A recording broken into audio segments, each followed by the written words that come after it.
Hi guys, Emma here at the Vlog Lady, and today I'm going to be doing a quick review of Dark, which I just finished. I know I'm a little bit late, but it took me a while to get through it. A, because it had been quite a long time since the last series, as far as I can remember, and when I started the second series, it was a little bit difficult to sort of remember everything and who everyone was.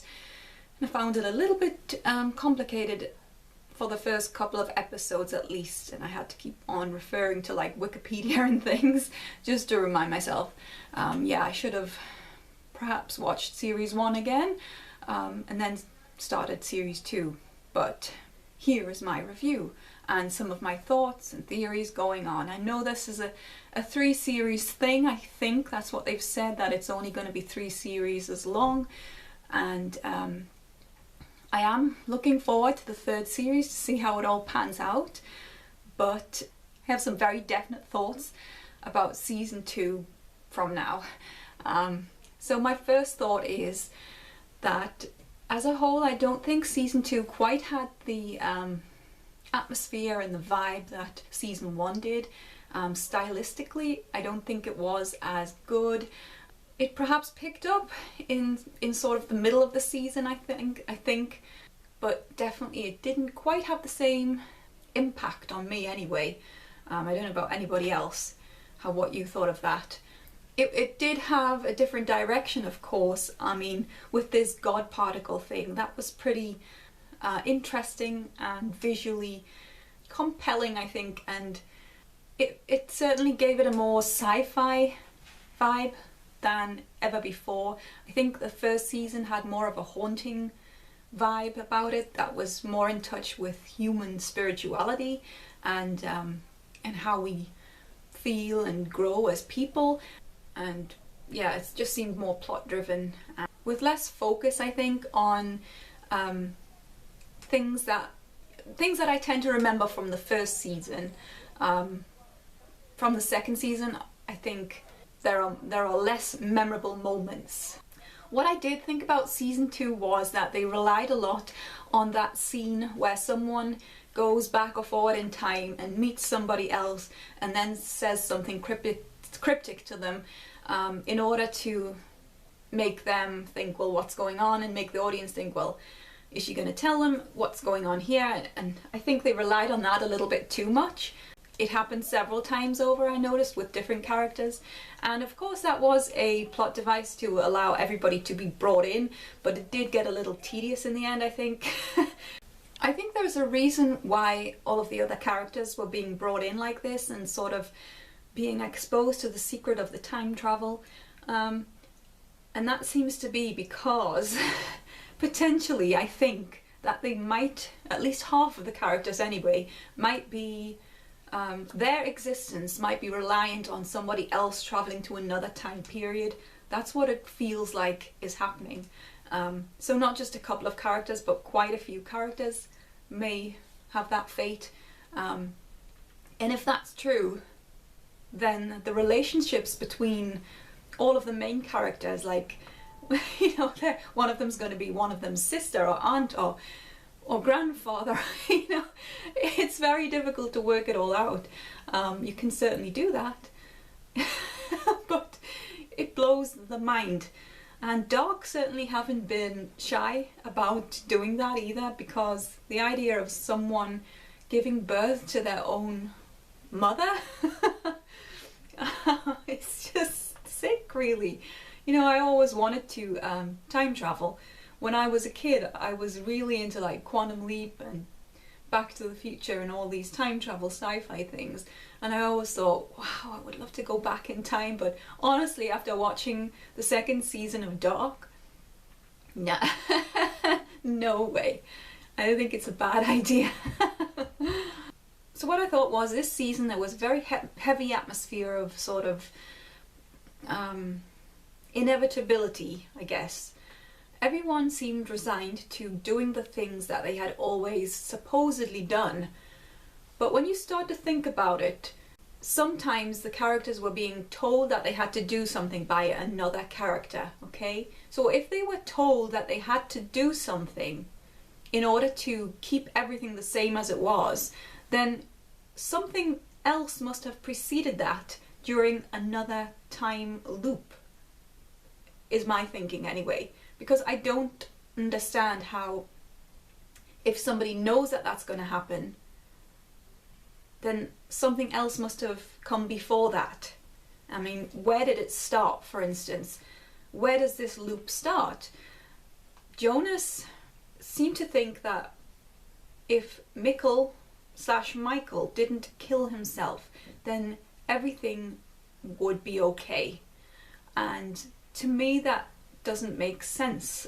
I can't find a start point if you think about the loop of everybody going through time and ending up in different time periods and not going back to their original time period immediately, but staying in their time period and doing things like, you know, having children and having lives and having influence on society around them.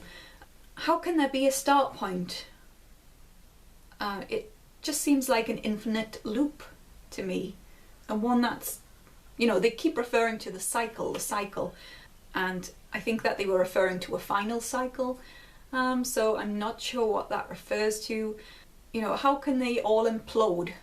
I mean, everybody would have to implode. I don't think it just depends on one person like Jonas or Noah or anybody to stop what's happening. I think it depends on all of them.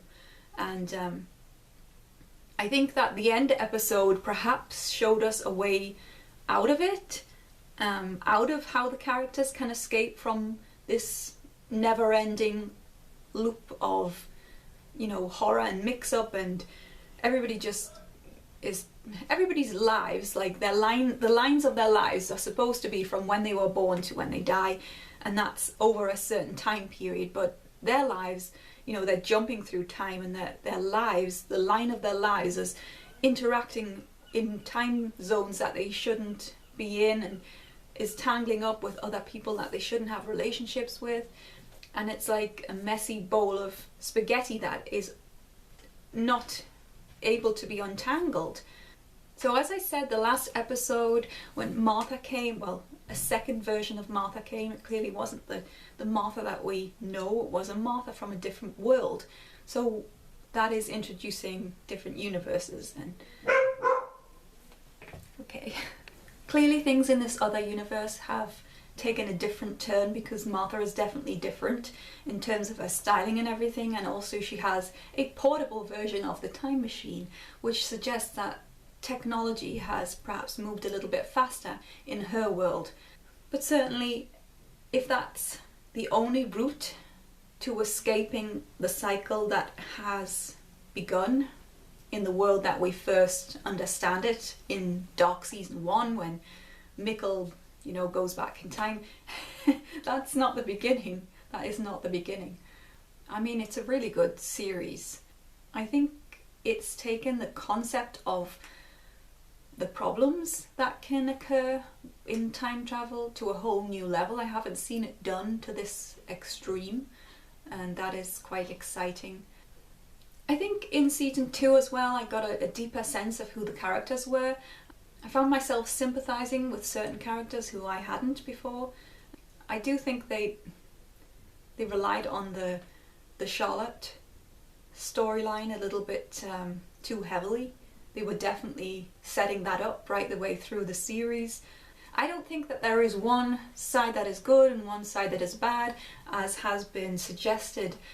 I just think that there are different approaches to how they want to fix things. There is that constant question that audience members, I guess, keep asking themselves as they're watching this, which is, can things be changed? Is it possible to change anything, or are they just destined to follow this pattern again and again and again? And it's just difficult to know what the answer to that is. It seemed, you know, we saw that the first example of that, I think, was Ulrich, and what he did, trying to kill Helgi and failing. And it was unexpected, and the very act that he attempted led to something else happening with him. That was a problem that caused another problem. It's mind-blowing actually to try and figure it out, but it's enjoyable. I really like to see all the characters. I mean, as far as Jonas and Martha go, that's kind of weird, because once they knew that they were auntie and nephew, then perhaps a little restraint might have set in, but clearly they were star-crossed lovers. That's what it feels like, who are victims of time, I think, victims of time.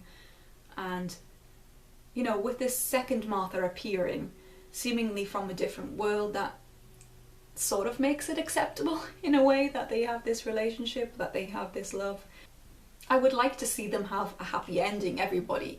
I mean, there's so many tragedies that have befallen everybody because of being lost in time. I thought it was desperately sad to see Michael, that episode where Michael was hiding in the house looking out and seeing his family as a grown man, and he was shaking, and it was just so sad. And it was also sad to see Claudia find Regina and see what happened with them when Regina was ill like that, and she basically collapsed into her mother's arms. That was very touching as well.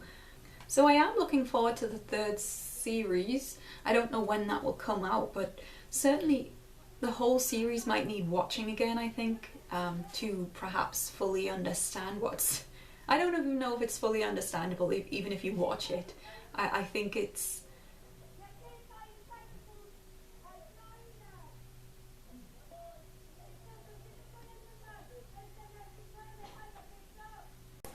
I mean, I don't even think it's understandable even if you watch it again, actually. I think it's something that... Time travel is something that is so difficult to understand, I think. So anyway, I think in season 3 that we might see both the world that Martha, the new Martha, has taken Jonas to, and a continuation of what's happening in the world that we know it, and the world that we know, I should say. Please tell me your thoughts and enlighten me, if you like, in the comments below. I think this is a series that a lot of people will probably have different ideas about what's going on, and you know, what the possibilities are and what's wrong and what's right. So you can leave a comment below if you like, and you can also tweet me at the Vlog Lady on Twitter. Thanks for watching today, and I'll see you later. Bye.